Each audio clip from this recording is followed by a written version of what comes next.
محبوب نے فرمایا ابو امامہ کیا بات ہے یار، یہ وقت نہیں مسجد آنے کا، اور اس وقت کے اندر میں تمہیں مسجد میں دیکھ رہا ہوں، اس وقت کیوں بیٹھے ہو؟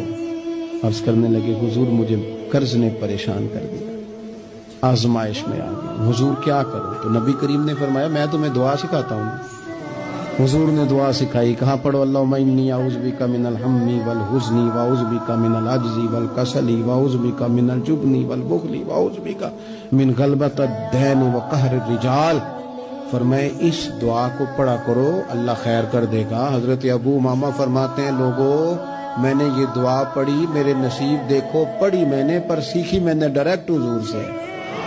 میں نے یہ دعا پڑھی، اللہ نے میرے قرضے بھی دور کر دیے اور میرے غم بھی سارے دور کر دیے۔